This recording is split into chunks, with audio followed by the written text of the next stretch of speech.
22학년도 대비 수능 완성 실전 2회의 두 번째 지문이네요. 전자레인지 지문인데 지문 독해를 해볼 겁니다.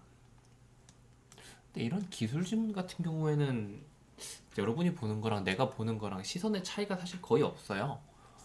그래서 차근차근 읽으면서 뭐 설명을 해 드릴 건데 그냥 정보량만 많지 딱히 막 깊은 해석이 필요한 내용은 아닌 것 같은데 한번 읽어봅시다. 이게 의미가 클지 잘 모르겠네요. 자, 보시면은 일단 흐름은 계속 잡아가야 되니까 무슨 말 하는지를 확인하셔야겠죠? 근데 일단 그걸 좀 확인을 하셔야 돼요. 요 녀석 나름 친절하거든요. 지금 쓱 봤는데 에,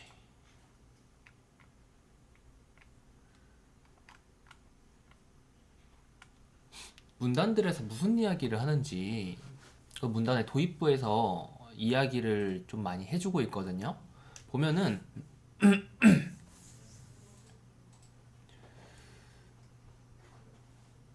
식품을 조리하는데 식품을 조리하는데 이러한 문제가 있대요. 표면에 가열해서 익히는 게 이러한 문제가 있대요. 그래서 전자레인지로 겉과 속을 같이 데워준다. 가열할 수 있으니까. 그래서 뭐 이러한 장점이 있다. 라고 하는 거죠. 그러니까 여기서부터 이제 식품 조리할 때, 그리고 전자레인지로 조리할 때, 장점, 식품 조리할 때 나타나는 문제점, 전자레인지로 조리할 때 장점, 뭐 이런 것들이 나열이 된 거죠. 전자레인지 지문인 거잖아요. 주인공은 전자레인지니까. 그래서 여기서부터 하면서 이제 내용 일치로 왔다 갔다 해주셔야 돼요. 여기서 나와 있는 내용 가지고 내용 일치 문제라든지 아니면은 뭐 간단한 추론 문제라든지 앞에 있는 문제들 해결 가능하면은 해결하면서 진행을 하셔야 돼요. 1문단은 제가 딱히 읽을 부분이 없습니다. 두 번째 문단, 이 문단을 가보면 1문장, 첫 문장에서 이미 줬어요. 전자레인지의 원리를 이해하기 위해서는 전자기파와 물의 특성을 알아볼 필요가 있다. 이걸 다른 말로 하면 뭐예요? 이 문단은 전자기파와 물의 특성을 바탕으로 전자레인지의 원리를 알려주는 문단인 거죠. 그쵸? 그래서 여기서부터 뭐 내용들이 좀 어려워져가지고 뭐 힘들었을 수 있겠는데 봅시다. 전자기파. 지금 앞에서 이야기해줬던 전자기파에 대해서 이야기를 해주고 있는 거죠. 여기 동그라미 쳤어요? 안 쳤어요? 정의해주고 있잖아요. 이 단어를. 전자기파는 이런 파동이래요. 어떠한 공간에서. 전기장 그리고 자기장이 주기적으로 변화하면서 전달되는 파동. 이 전기장과 자기장이라는 것 저도 모릅니다. 그래서 여기에서 나와 있는 뭐 파장과 진동수의 곱은 항상 광속과 같다. 요거는 그냥 그렇대요. 그래서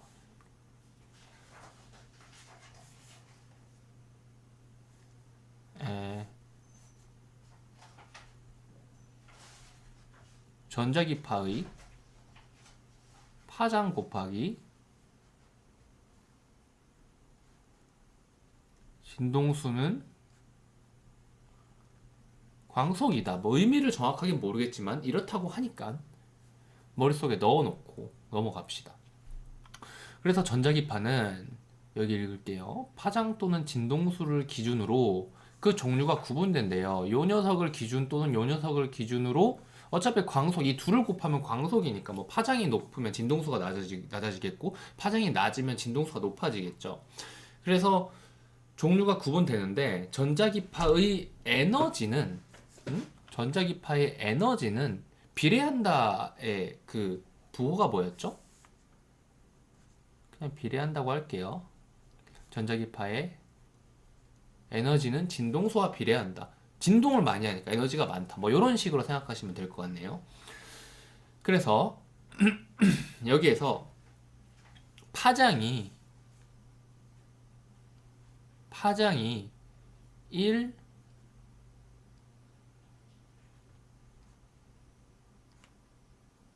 이게 밀리미터에서 미터가 아닐 겁니다.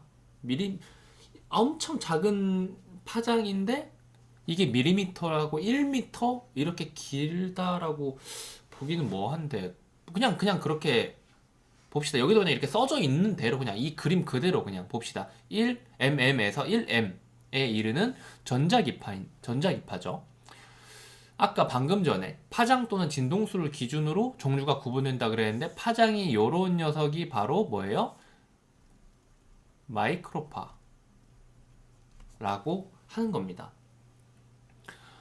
얘가 금속에 쏴지면은 반사가 되는데 공기, 유리, 종이 같은 것은 투과한대요. 그렇기 때문에 전자레인지에 은박지를 덮은 음식을 넣지 말라는 겁니다. 왜? 다 반사해가지고 고장나 버리거든.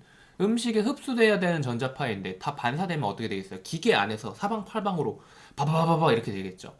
그래서 금속 쓰지 말고 은박지로 덮어가지고 하지 말고 대신에 랩은 가능하고 실리콘 같은 용기, 자기 그릇, 유리 그릇 가능하다고 하죠. 전자레인지는.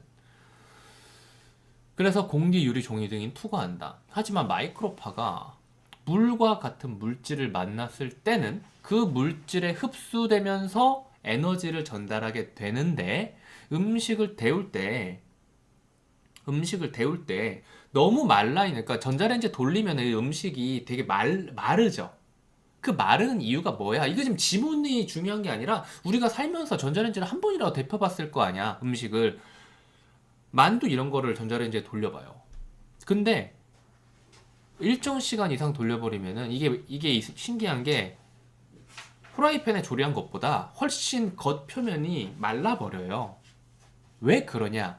전자레인지가 물 분자를 진동시켜가지고 가열을 하기 때문이에요. 그런데 마른 음식 안에는 물 분자가 적겠죠. 그러니까 마른 수건 쥐어짜듯이 해버리니까 타버리고 말라버리는 일이 발생하는 거야. 그래서 전자레인지로 음식을 촉촉하게 데우기 위해서는 만약 그 음식이 말랐다. 그러면 위를 키친타올 같은 걸로 덮고 그 키친타올을 적셔준다거나 아니면은 음식에다가 물을 살짝 묻혀준다거나 하는 식으로 하면 음식이 훨씬 더 안 건조되고 가열할 수 있습니다. 안 건조하지 않으면 음식을 뭐라고 말해야 되냐?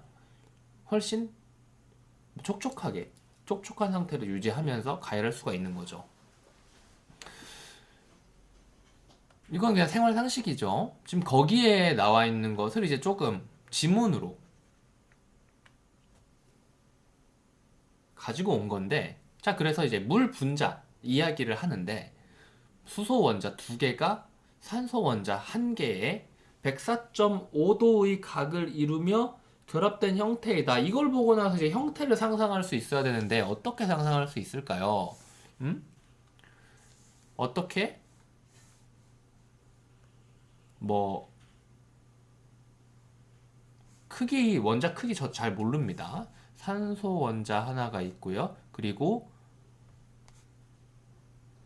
이렇게 되는 건가요? 이렇게 되는 거였나? 아니면은 이렇게 붙어 있는 거였나? 이 붙어 있는 게 더 그거인 것 같은데?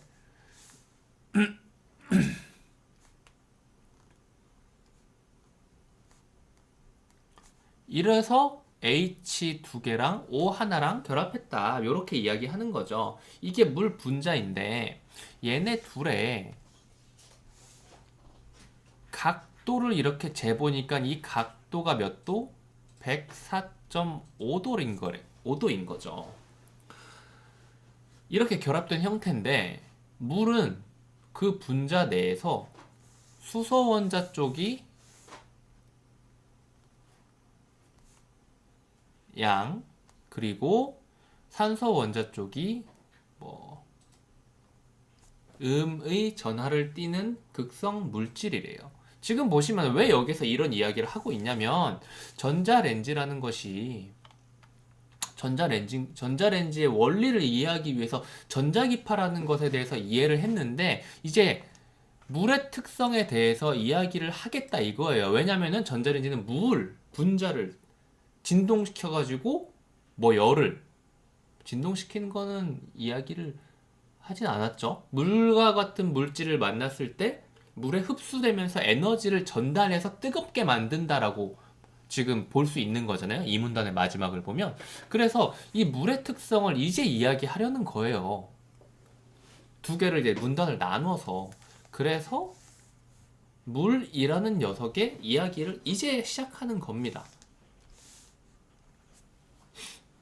여태까지 흐름 놓친 거 없죠? 자, 그래서 물 분자는 이런 형태인데 수소 원자 쪽이 이렇게 플러스, 그 다음에 산소 원자 쪽이 마이너스. 그래서 얼음과 같은 고체상일 때 물 분자들은 방향과 위치가 고정되어 있다는 말이 뭐죠? 그러니까 모두가 전부 다 수소 원자가, 만약에 물 분자가 이런 형태라면 얼음에서, 이런 형태인지 정확하게 모르겠지만 만약에 얼음 상태에서 물 분자가 수소 원자가 아래에 산소 원자가 위에 있는 형태라면 이 모습 그대로 모든 물 분자가 이 방향대로 있다는 거예요. 그런데 액체상 물로 존재할 때 물 분자들은 어떤 녀석은 왼쪽에 수소 원자가 오른쪽에 산소 원자가 있을 수가 있고 어떤 녀석은 위쪽에 수소 원자가 아래쪽에 산소 원자가 있을 수 있다는 말이죠. 그래서 액체상에, 그러니까 이 말은 뭐야? 고체일 때는 다 고정되어 있지만 액체일 때는 다 이렇게 돌아다닌다 이거 아니야? 어떻게 보면은 얼음의 속성, 얼음에 딱 멈춰 있는 속성과 물처럼 유동적인 속성하고 좀 직관적으로 연결이 되죠. 그래서 액체상의 물 분자에 만약에 마이크로파가 가해졌다고 쳐보자. 그렇다면 근데 이 파동이라는 것은요. 파동이라는 것은 그냥 이렇게 되는 게 파동이 아니에요. 모든 파동은 진행 방향이 만약에 여기라면 이런 식으로 파동이 뭐 진행이 되는데, 그래서 만약에 물이 있다면 파동이 이 마이크로파가 가해지면 마이크로파의 전기장과 평행하게 되도록 회전 운동을 한다는 말은 이 물 분자가 봐요. 이 부분에서는 물 분자가 이런 모습이었지만 이 부분에서는 지금 이렇게 거의 한 45도 정도로 기울어 있죠.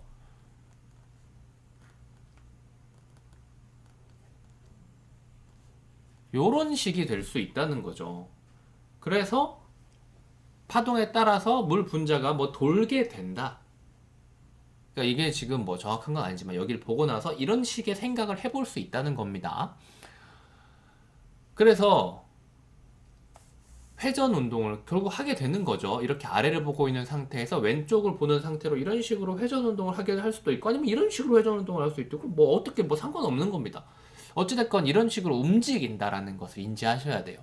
그렇게 인지를 하고 마이크로파가 진행하면서 전기장의 방향은 주기적으로 계속 바뀌는데 파장이라는 것이, 파동이라는 것이 이런 식이니까 주기적으로 바뀌게 되겠죠. 그때마다 양의 전하를 띠는 수소 원자는 마이너스 쪽으로, 음의 전하를 띠는 산소 원자는 플러스 쪽으로, 서로 플러스는 마이너스로 마이너스는 플러스 쪽으로 끌리는 거죠. 그렇게 끌리게 되면서 이 마이크로파, 파동, 그리고 전기장에 의해 그리고 마이너스와 플러스가 서로를 뭐 끌어당기거나 움직이는 그쪽 방향으로 움직이는 그 힘에 의해 아니면 그 속성에 의해 물 분자는 회전 운동을 하게 된다는 거죠. 이 물 분자가 회전 운동을 하게 되는데 그래서 뭐 어쩌라고. 근데 여기서 끝냈잖아. 여기서 끝냈잖아. 이 이후에 말을 안 해도 사실 우리는 이미 모든 걸 알고 있어요. 앞에서 이야기를 했기 때문이에요. 어떤 부분을 읽었습니까? 우리는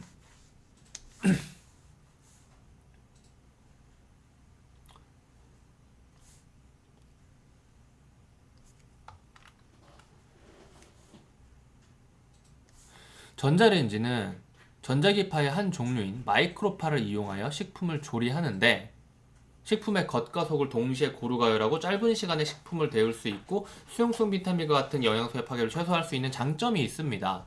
그런데 어떤 식으로 열을 가하려면 에너지를 전달해야 되잖아.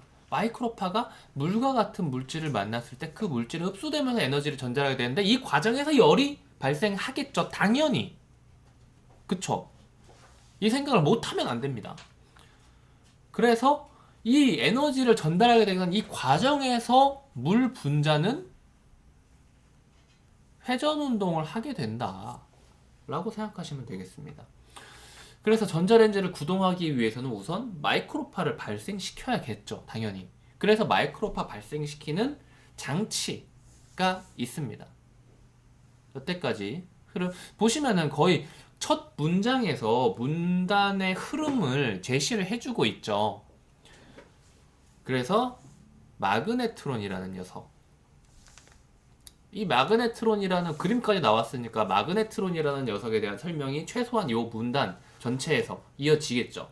마그네트론은 뭐 음극막대 이를 동심원으로 둘러싼 금속재 양극 원통 튜브, 뭐 그냥 써져 있는 그대로입니다. 동심원으로 둘러쌌죠. 가운데 있는 음극막대기를 동심원으로 양극 원통 튜브가 둘러싸 있고 그 아래에 위치하는 강력한 자석. 공동이라는 건 뭐죠? 비어있는 부분이죠. 비어있는 부분. 그래서 전자기파를 발생시키기 위해서는 먼저 뭘 해야 돼요? 먼저 음극막대. 이 과정 가지고도 문제가 하나 나오는 경우가 많아요. 먼저 음극막대를 가열해야 된다. 가열된 음극막대에서 전자가 방출이 된대요. 전자가 방출이 된대요. 방출된 전자는 어떻게 될까? 양극 원통 튜브를 향해 가는데 위아래에 형성된 자기장으로 인해 전자의 경로는 휜대요. 자기장은 왜? 자기장은 위아래에 있는 자석 때문에 형성이 되는 거죠. 전자의 경로는 뭐 휘겠지. 그래서 이때 음극이랑 양극 사이에 적절한 전압을 걸어주면은 전자가 양극 원통 튜브를 음극막대에서 양극 원통 튜브로 가는 그 과정에서 계속 회전하게 된대요. 끝까지 가지 못하고가 맞겠죠? 끝까지 가지 못하고 계속 회전하게 되는데 금속 칸막이로 나뉜 공동. 그러니까 이 양극 원통 튜브 안쪽에 금속으로 칸막이를 나누는데 이 칸막이로 나뉘어져 있는 이 공간, 딱 여기 포인트를 집어놨죠. 여기가 바로 공동들이라는 거예요. 이 공동 주변을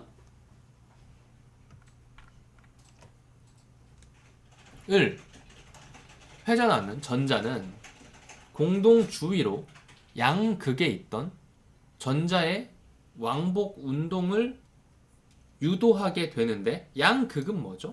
자석으로 만들어놨던 양쪽인가요? 아니면은 양극, 음극? 이 막대가 음극이니까 양극 원통 튜브가 양극이라는 말일까요? 그쵸? 그래서 음극막대가 가운데 있고 양극 원통 튜브가 여기 있으니까 음극막대에서 방출된 전자가 양극 플러스 쪽으로 이동한다. 뭐 이런 식으로 생각을 해야겠네요. 그래서 양극에 있던 전자의 왕복 운동을, 이 회전을 하게 된 전자가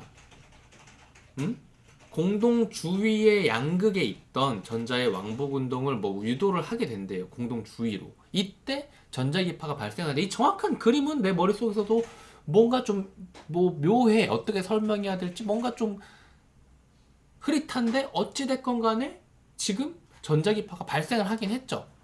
이 과정 속에서 완벽하게 모든 걸 다 이해하려고 하실 필요는 없습니다. 그럴 사람은 없어요. 저도 뭐 문제는 다 맞아도 어떤 지문은 이거 뭐야 하는 지문도 되게 많아요. 근데 이 정도면 되게 많이 이해를 하는 겁니다. 과학이나 기술 지문 기준으로는. 자, 그래서 마이크로파가 발생을 했어요. 그래서 이 마이크로파가 여기까지가 딱 이 마그네트론에서 일어나는 일들인 거죠. 결국은 여기에서 뭐 음극막대가 1번 양극 원통 튜브가 뭐 2번, 3번 이런 식으로 나뉘기는 좀 힘들 것 같고, 음극막대에서 나온 녀석이 양극 원통 튜브로 가려는데 여기에서 자기장을 어떻게 조절을 해주면 가려는 녀석을 계속 회전시킬 수가 있고, 그래서 이 공동 주변에 있는 공동이랑 양극이랑 가까운 거잖아요. 음극막대보다는 양극 쪽에 있던 전자들이 뭐 왕복 운동, 이 회전하는 녀석들 쪽 방향으로 뭐 어떠한 왕복 운동을 하게 된다, 뭐 이런 느낌인 거죠. 그 과정에서 마이크로파가 형성이 된다는 거예요. 이 마이크로파는 이제는 도파로라는 관을 타고 전자레인지 안쪽에서 이제 음식을 가열하기 위해서 전달이 되는 거죠. 오케이. 그래서 일반 가정용 전자레인지 같은 경우에는 진동수가 대략 2500MHz인데 이는 전기장의 방향이 1초에 25억 번씩 반대로 바뀐다는 의미래요. 엄청나죠. 방향이 바뀌면 어떻게 돼요? 전기장의 방향이 바뀌면 어떻게 돼요? 마이크로파 진동수? 아까 물 분자와 어떤 식으로 파장 뭐 이런 거, 전기장 방향에 어떻게 된다고? 물 분자가 평행하도록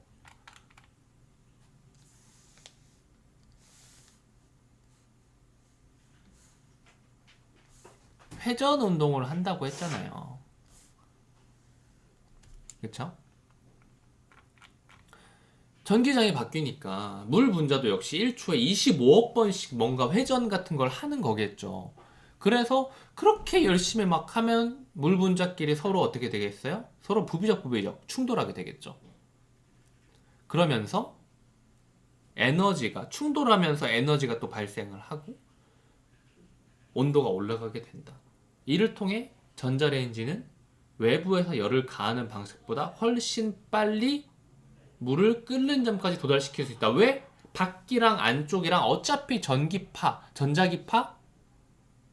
마이크로파, 뭐 이 녀석의 전기장, 요거는 물을 다 통과를 하잖아요. 통과를 하면 흡수가 되잖아요. 겉에다가 불을 가하는 게 아니고 안쪽까지 계속 다 진동을 시켜버린다고. 그래서 외부에서 열을 가하는 방식보다 훨씬 물을 끓는 점까지 빨리 도달시킬 수가 있는 겁니다. 그래서 제가 아까 처음에 말했듯이 이와 같은 원리 때문에 전자레인지는 수분을 포함한 식품들을 데울 때 유용합니다. 지금 아까 이야기했던 전자기파와 물의 특징 어디 있었어요? 이 문단 처음에 이야기했던 전자레인지의 원리를 이해하기 위해서 먼저 그 사전 전자레인지에서 이용하는 전자기파와 물이라는 녀석에 대해서 이해를 했다 이겁니다. 그리고 마이크로파를 발생시키는 마그네트론을까지 이해를 한 이후에 이제 전자레인지에서 어떻게 음식이 데워지는가를 설명해 주는 거죠. 그래서 전자레인지는 수분을 포함한 식품들을 데울 때 당연히 유용하겠죠. 왜냐? 물 분자를 회전시키고 충돌하고 그러면서 에너지를 얻어서 가열을 하는 거니까. 그쵸? 그래서 유리컵은 그 안에 물이 없잖아요. 데워지지 않죠.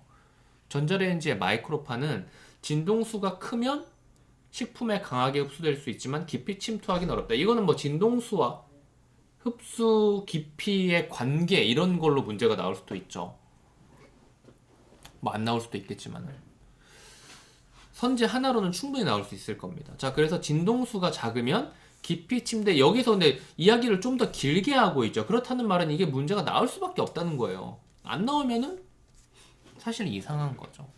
진동수가 작으면 깊이 침투할 수는 있지만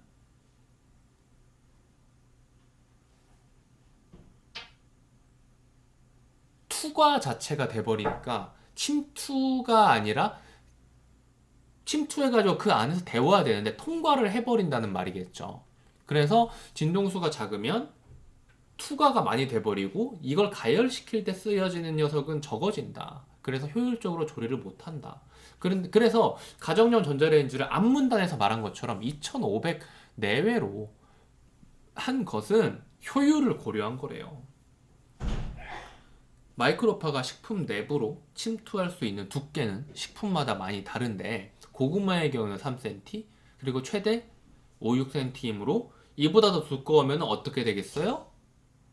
진동수 2500MHz의 가정용 전자레인지 입장에서 고구마, 엄청 굵은 고구마를 겉과 속이 고루 있게 할 수 없겠죠. 그래서 3에서 5, 6cm를 넘기지 않는 두께로 잘라줘야 한다는 겁니다. 그런데 우려도 있대요. 어떻게? 마이크로파가 인체에 해로운 영향을 줄 위험이 있다는 겁니다. 왜? 전자기파가 자신의 파장보다 뭐 50분의 1 정도로 작은 구멍을 통과하는 것은 거의 불가능한데 전자레인지에 쓰이는 마이크로파의 파장은 광속에서 뭐 진동수를 나눈 값으로 구할 수 있는데 대략 12cm. 아까 말한 그러면 결국 그게 맞네요. 1mm에서 1m라는 게 맞네요. 12cm가 나왔으니까 그 사이의 값이죠. 마이크로파 파장. 어디 있었어? 요거. 그쵸? 12cm가 이 안에 구간에 존재하니까 결국 요거는 1mm랑 1m가 맞는 말이네요. 그래서 전자레인지의 앞 유리에 어떻게? 이거는 왜 어떻게 구한 건데? 이건 어떻게 구한 거야? 앞에 이미 줬잖아. 파장 곱하기 진동수는 광속이라고. 그럼 어떻게 되겠어요, 이거? 응? 마이크로파의 파장은 광속에서 진동수를 나눈 값으로 다시 가져와서 파장 곱하기 진동수는 광속이래요. 그래서 전자레인지에 쓰이는 그 2500MHz의 마이크로파의 파장은 광속에서 진동수를 이렇게 옮겨가지고 나눌 수 있겠죠. 그러면 파장이 나오는데 얘는 12cm래요. 그래서 전자레인지 앞 유리에 파장보다 50분의 1 정도로 작은 구멍을 통과하는 것은 불가능하니까 50분의 1은 뭐죠? 얘의 50분의 1 나누면 뭐예요? 나누기 50 하면 뭐죠? 0.24cm죠. 그래서 얘보다 더 작은 지름 약 0.2cm의 구멍이 촘촘히 뚫려 있는 금속 그물을 붙여 놓으면은 금속은 어쩐다 그랬어요? 반사시킨다 그랬죠. 투과하는 게 아니고. 그래서 전자레인지 내부에서 나오는 이 마이크로파의 작용은 바깥과는 거의 다 차단된다고 할 수가 있습니다. 이 마이크로파는 금속으로 덮여 있는 조리실 내부는 전부 다 금속이죠. 집에 있는 전자레인지 한번 열어서 확인해 보세요. 거기서 반사가 되고 앞 유리, 우리가 볼 수 있는 앞 유리의 금속 그물을 통해서도 반사되어 대부분 새어나오지 않고 다시 들어가는데, 그런데 그럼에도 불구하고 최소한의 어떤 영향을 받을 수 있기 때문에 전자레인지 안쪽을 이렇게 보지 말라고 이야기를 하는 겁니다. 만약 그게 투과가 돼버리면은 그 순간 우리 몸은 몇 프로 수분으로 이루어져 있어요? 엄청나게 90% 이상 수분으로 이루어지지 않니? 하나님? 아닌가? 우리 몸 수분으로. 그 수분으로 이루어진, 특히 눈을 얼굴로 보는데 이 눈, 뇌 이런 게 영향을 받지 않을까? 마이크로파에. 그래서 꼭 금속 그물을 앞 유리에다가 쳐줘야 됩니다. 만약 전자레인지인데 앞에 금속 그물이 없다? 그런데 너한테 뭔가 해보라고 한다? 그건 너를 죽이려는 거야. 음모라고. 오케이, 다 이해했죠? 여기까지 하겠습니다.